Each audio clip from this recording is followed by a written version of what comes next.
एसिक परिवार के आप सभी सदस्यों का द ऑफिसर लाइब्रेरी के इस यूट्यूब चैनल पर हार्दिक स्वागत है।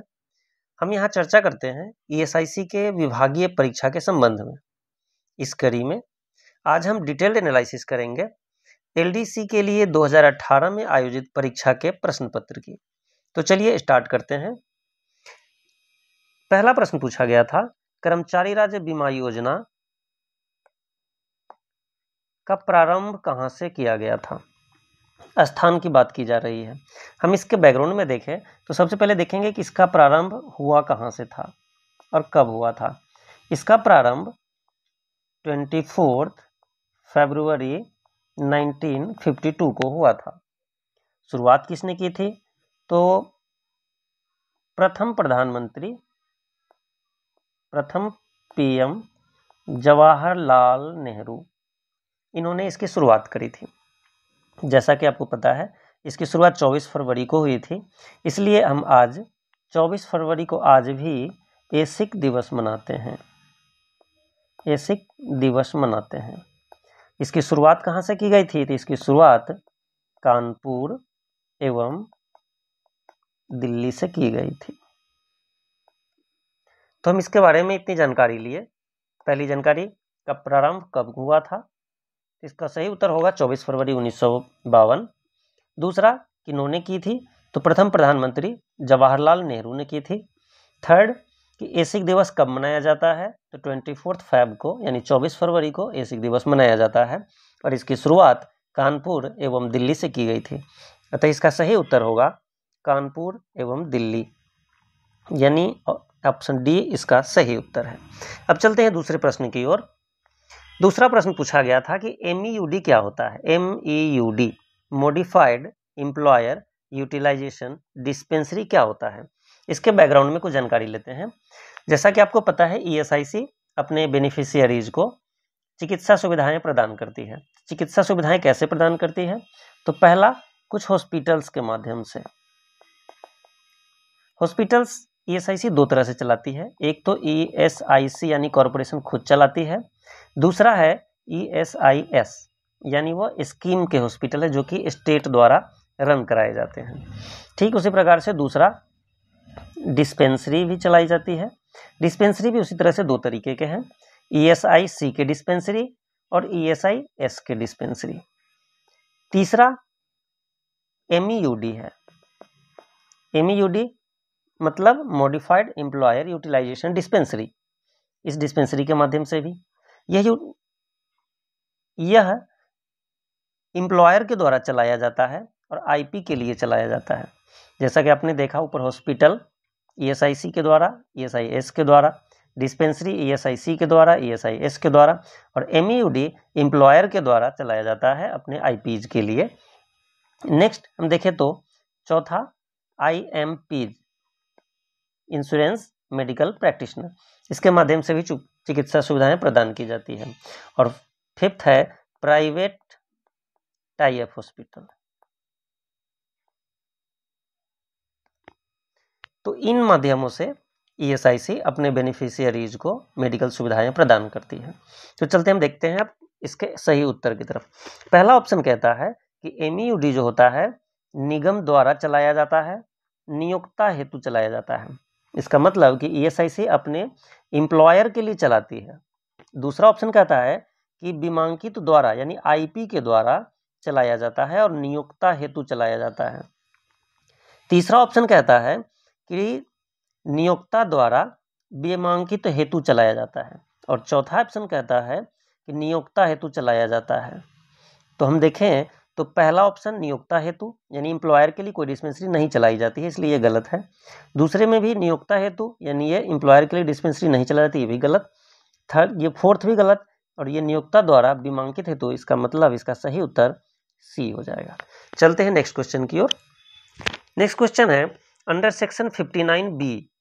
59B जो सेक्शन है वो ईएसआईसी को किस चीज की स्थापना के लिए पावर देती है? तो हम जैसा कि जानते हैं कि आज के दिन में ईएसआईसी हॉस्पिटल्स और मेडिकल कॉलेजेस दोनों चला रही है।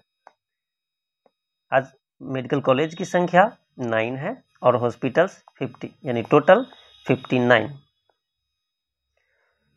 इस तरह से हम देखें तो सेक्शन 59 भी ईएसआईसी को मेडिकल कॉलेज स्थापित करने का परमिशन देती है। दूसरा, मेडिकल कॉलेज के साथ नर्सिंग कॉलेज, आज हमारे पास 2 नर्सिंग कॉलेज भी है।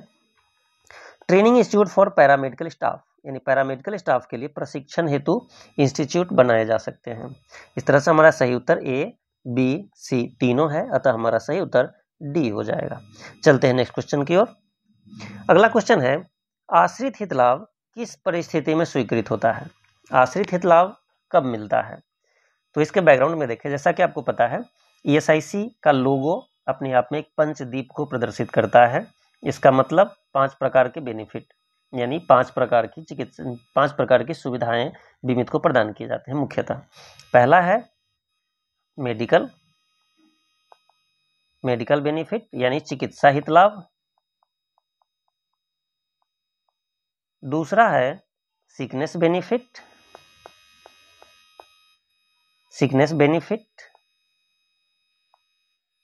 इसको बोलते हैं बीमारी हित लाभ। तीसरा है मैटरनिटी। चौथा है डिसेबलमेंट और 5वां है डिपेंडेंट। अब देखते हैं कौन से बेनिफिट कब प्रदान की जाती है। सबसे पहला मेडिकल बेनिफिट कब दिया जाता है? वह आईपी व उसके परिवार के आश्रितों को प्रदान किया जाता है। जब वह बीमार पड़ता है तो उसे चिकित्सा सुविधाएं प्रदान की जाती हैं। दूसरा है सिकनेस बेनिफिट, यह तब मिलता है जब वह बीमार हो और अपने कंपनी में नहीं जा पा रहा हो, इस दौरान उसे सिकनेस बेनिफिट मिलता है। तीसरा है आईडब्ल्यू को मिलने वाला मैटरनिटी बेनिफिट, वो सिर्फ वोमेन को मिलता है जो इंश्योर्ड वोमेन है। फोर्थ है डिसेबलमेंट बेनिफिट तब मिलता है जब उसकी डिसेबिलिटी रोजगार जनित चोट के कारण होती है। और डिपेंडेंट बेनिफिट कब मिलता है? जब आईपी की मृत्यु हो जाती है, वो भी रोजगार जनित चोट के कारण उसकी डेथ हो जाती है, तब इस परिस्थिति में उसके आश्रितों को मिलने वाले हित लाभ को डिपेंडेंट बेनिफिट, यानी हम उसे आश्रित हित लाभ कहते हैं। तो चलते हैं अब सही उत्तर देखते हैं। क्वेश्चन पूछा गया था आश्रित हित लाभ किस परिस्थिति में मिलता है? तो क्या आश्रित हित लाभ आश्रित की मृत्यु पर मिलता है? नहीं, गलत। दूसरा, बीमांकित की मृत्यु पर तो मिलता है, लेकिन क्या प्राकृतिक मृत्यु पर? नहीं, रोजगार जनित चोट, इसलिए भी गलत। तीसरा है death of IP out of employment injury, इसका मतलब रोजगार जनित चोट के कारण बीमांकित की मृत्यु पर। और चौथा ऑप्शन है no provision under ESI act, तो डिपेंडेंट बेनिफिट दिया जाता है, इसलिए ये भी गलत। इस तरह हमारा सही उत्तर ऑप्शन सी हो जाएगा। चलते हैं नेक्स्ट क्वेश्चन की ओर। नेक्स्ट क्वेश्चन है चिकित्सा हित लाभ परिषद के अध्यक्ष कौन होते हैं? चलिए हम कुछ कमेटी की चर्चा करते हैं। सबसे पहले ईएसआईसी होता है, ईएसआई कॉर्पोरेशन, जिसके कुछ मेंबर्स और इसके चेयरमैन होते हैं। तो ईएसआईसी के मेंबर यदि पूछे जाए आपसे और चेयरमैन पूछे जाए, तो इसके मेंबर्स की चर्चा मैं बाद में करूंगा डिटेल्ड वीडियो में। अभी मैं इसके शॉर्ट बैकग्राउंड की चर्चा करता हूँ।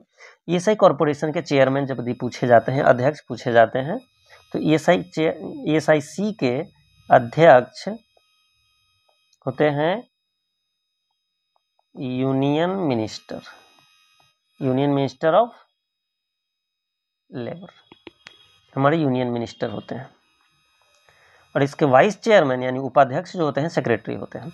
ठीक उसी प्रकार से दूसरी एक बॉडी होती है स्टैंडिंग कमिटी।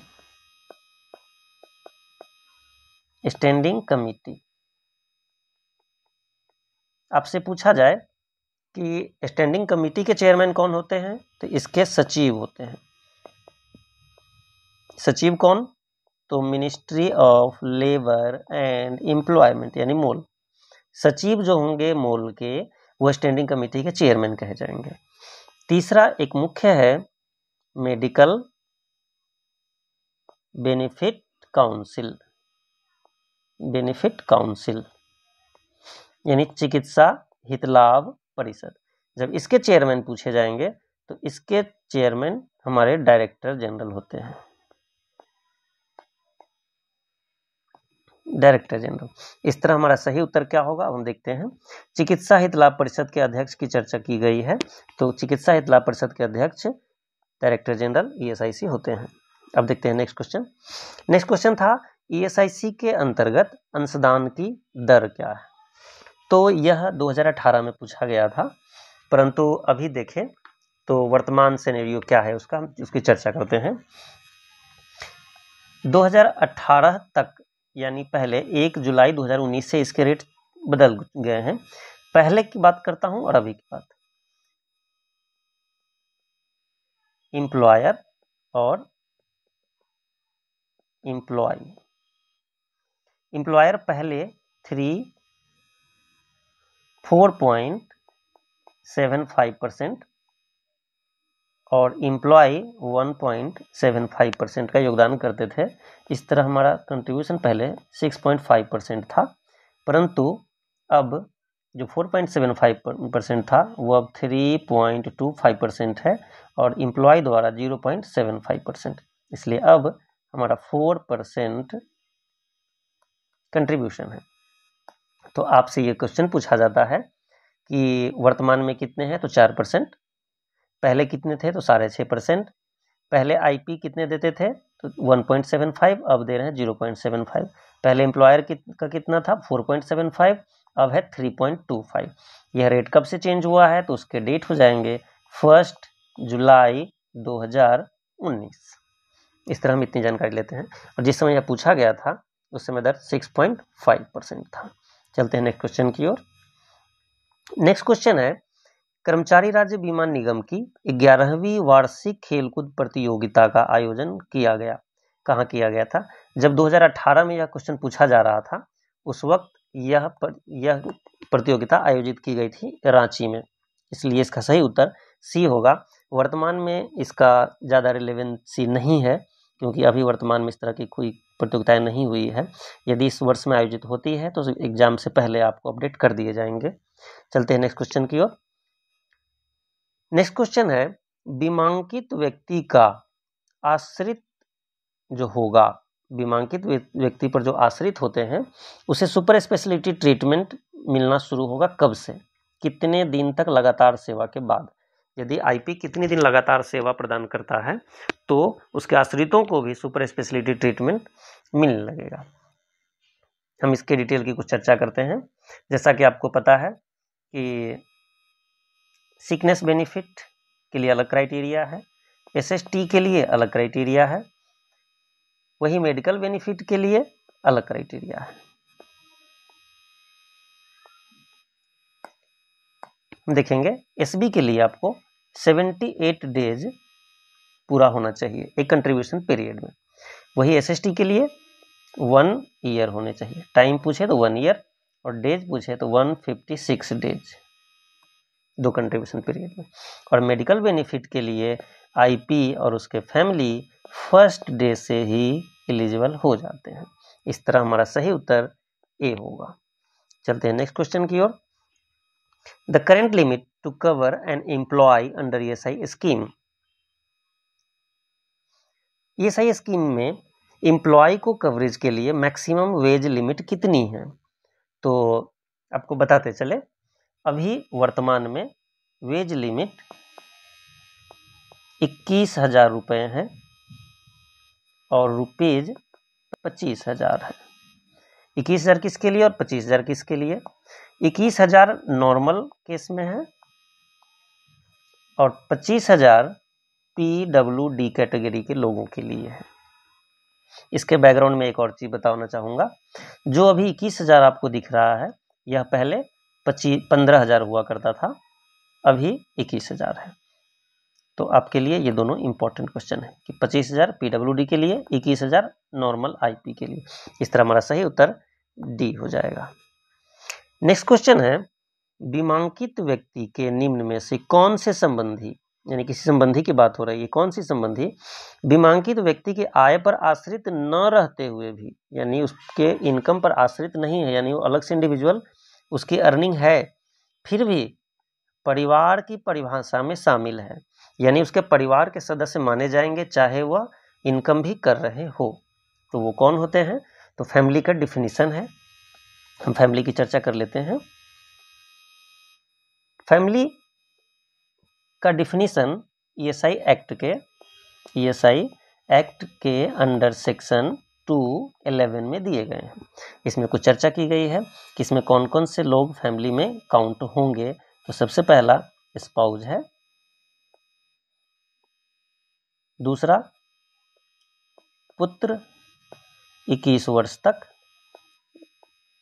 यदि शिक्षा प्राप्त कर रहे हो तो, शिक्षा ले रहे हो तो, तीसरा बच्चा जो आश्रित हो,